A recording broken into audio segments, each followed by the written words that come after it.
What's impressive to me is Sean McDermott and the fact that, look, they've been in playoff mode now for a couple of weeks, and they've had to be because they've had to win. There's no margin of error for them. And you moved on from Ken Dorsey, which was a bit of a surprising move only because I went through the history of it when they moved on from Brian Daboll and when they didn't move on from Brian Daboll, but they did kind of hit that rough patch, and then they excelled through that. Well, in this case, you did decide to move on from a coach. Leslie Frazier stepped down before the season. There was kind of a lot of things swirling up in the air. This team was the favorite to win the Super Bowl last year, not quite coming in this year. And they found a way to basically figure out what their identity is offensively that maximizes their potential. And defensively, despite all the injuries they've sustained, they supplemented some pieces on the roster, but they've got some young guys who've been playing now, who've been stepping up and playing really, really well in that spot. So it's credit to the entire team, but also the coaching staff too, of like getting this team right and maximizing what their potential is. Now, there's still a lot of football left to be played, but they're one of the hottest teams right now. There's no doubt about it. LaVar, can I ask you a question from a defensive standpoint? Just if you're on the Cowboys right now and you just gave up 260 plus to Buffalo on the ground, could not stop them. Stop them. And then you've got this quarterback that everybody says one of the great quarterbacks in the league, and he only threw the ball 15 times because he didn't need to. He didn't have to. What is that like for the Cowboys on defense right now? What are those conversations like this week? I think they probably think that it's a correctable situation. I would think so because they didn't really do, like you guys said, they didn't have to throw. They didn't do much in the air, but you did give up 179, and by the way, a 7.2 average per carry for Cook. That's a impressive, super impressive day for any running back on at any level of measurement. I would just think that as a defensive unit, they feel like they'd be able to correct it. I can't see them looking at it any differently than that because if you think about it, the point totals weren't you're not going to be blown away like the first quarter. They gave up 7 points. They gave up 14 points in the second quarter is the most that they gave up. So you give up a field goal and then you give up a touchdown in the fourth quarter. That's by a measurement of the defense. They're probably looking at it and coming away from it feeling a little, concerned about the run, but not feeling so bad about what they did because if their offense had gave them a little bit more than what they did, then who's to say that the outing may have come out differently. That to me, if I'm a defender or if I'm a defensive coach, I'm saying to myself, we've done well with teams that have tried to come out and try to run, but they ultimately try to pass. We've done a good job with that.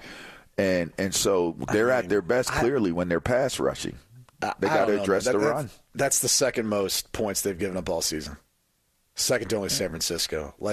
I'm not saying they've got to win and hold teams under 20 the whole time. And obviously, you have to be able to win in a variety of ways. That was one where the defense got physically beat up front. And they didn't have Hankins up front. That was one of the things going into the game that I thought was going to play the biggest factor in if Buffalo could run the football or maybe where Dallas was most vulnerable. But 31 points is the second most they've given up going back to their loss versus San Francisco, and San Francisco dropped a 40-burger on them earlier this year. And that's just one where, look, you could say the offense had their issues, and they did. There's no doubt about it because they never had a shot in that game. It didn't feel like, based on how Dak played, based on how they were falling behind, it felt like they were constantly trying to catch up. But defensively, that was an eye-opening experience for me because ultimately, coming into this game, we didn't look at Buffalo as one of those dominant running teams. They've gotten it, going of late. But what happened last night was a physical beatdown. And that's one of those scars, like, you look back to the San Francisco loss and go, yeah, this is a team that, I'm not going to forget how that game went when they get in the playoffs. And you see a beatdown like this and go, okay, I know what they did versus Philly. Philly was kind of limping along there too.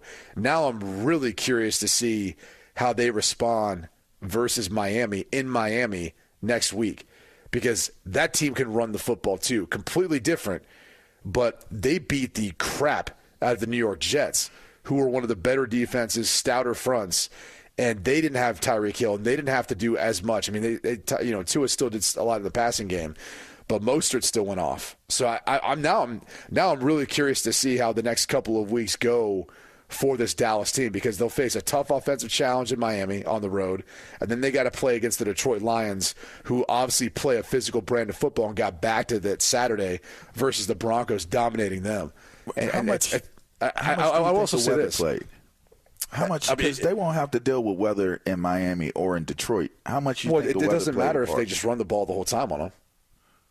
Yeah, you know what I'm saying? That's more of the issue. Is if the weather played a factor, it's even more damning, because they couldn't stop a one-dimensional team. Yeah, I can't. And they couldn't run the football when they needed to, which then becomes a big issue for a team that now, especially if the Eagles win today, is going to be behind playing on the road as a wild card team.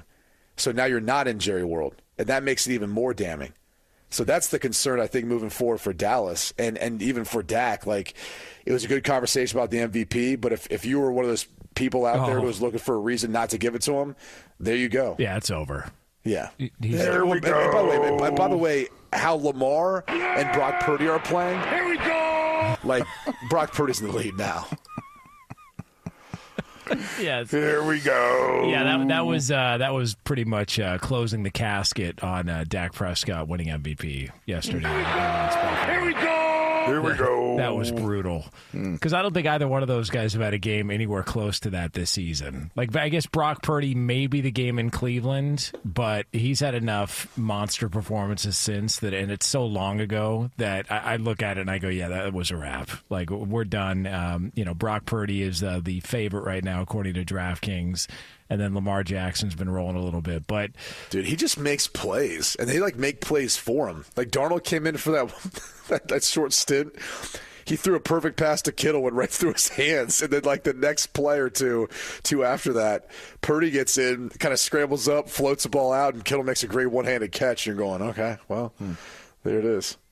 God, what a disappointment! Like, if you're a Cowboy fan, you probably thought to yourself, all right, we finally exercised the demons. All right, we finally have started to put together a streak. Dak's finally getting respect. And then you go into Buffalo and get sawed off. I wouldn't go all the way cold on them. Oh. I think they could bounce back from that. They couldn't handle the elements at Rich Stadium. They got problems. You're telling me back-to-back weeks on the road, do you think we should be more bullish on them versus Miami? Miami looked damn good this past week. I'm not so much. I almost feel like I want to say the weather may have played a part, and maybe not so much on the defensive side, but maybe on the offensive side of the field, it maybe have played a part. I don't know. Were you guys surprised at the result? Yes, I was. I wasn't, because here's my thought on Dallas. It kind of feels like a Dallas letdown, and then they'll come back with a monster performance maybe next week or the week after. I kind of feel like I have an idea as to who they are over the past couple of years. But that's what you see out of Buffalo. Can I ask what you just said is what you'll see out of a Buffalo team. Are they not of late though? Like, that's the difference with Buffalo, is they've kind of found their stride now. But we were saying that about Dallas last week. Buffalo's the difference is they've turned it on. I mean, Buffalo won 3 of their last 4, and they really should have won in overtime versus Philly. How many did Dallas win leading up to this game? Wasn't it like 4 or 5? They've got a better record, but I'm just saying they've beat one team with the winning record? I wonder. Listen, if I'm looking at it critically, they beat the Eagles. You can't, two teams. You just can't. Well, Seattle. It's got to be what it's got to be at that point, right? I wonder if the conversation in Buffalo, when they decided to become more run-oriented, it was like, this is going to piss Stephon Diggs off. Nah, screw it. Let's just go ahead and run the football and try and win these games and just figure out a new plan. Because Stephon Diggs even talked earlier this weekend, early over the weekend or late last week, just about, he's a little bit frustrated with everything. But, dude, this was always going to be like, when are they going to add some sort of a running game to try and help Josh Allen? Because he was always going to be their leading rusher, seemingly. And so here we are, and it's working. Different and team. by the way, James Cook is their second most dynamic player after Diggs. Yeah. Like, I know they spent the draft pick on Dalton Kincaid, who had a bad drop in the game. And I know they've got Gabe Davis, who we've seen from time to time, be that guy. But the truth of the matter is, James Cook is their second most dynamic player. I compared it to Kelsey and Pacheco because after Kelsey, it's Pacheco. Like, if you're a play caller, you're looking at your stars and your difference makers and saying, all right, I got to figure out a way of getting James Cook the ball, not only just in the running game, but like how can I get him in different mismatches? Like the touchdown pass that he caught on Damon Clark was a thing of beauty from Joe Brady. Because last week what he did was he released him out of the backfield up the seam versus the linebacker. And this time when Clark was on him in coverage, it was the exact same thing. Released up the field like he was going to run a seam. And instead he broke out on the corner route and just left him in the dust. He was wide ass open. And that's the sort of little wrinkles that, like, teams are preparing for you. And they're like, hey, man, if he lines up here, he's got a little wide split, like his feet are lined up off the tackle. He's going to free release. Well, if he is, he ran a seam on this last week. Like, that's what defense practices. And offense is over there toying with them because they're like, yeah, but this week we're going to run a corner route, and we're going to clear it out for you so you have all that space. And it's easy pitch and catch. So, like, you see those plays, and you just go, yep, there it is. Like, that's the innovation right now that Joe Brady's kind of been in his bag and helping this offense find outside of the physicality is the way they've been able to find ways of getting Cook the touches because he's their second best offensive player after Diggs.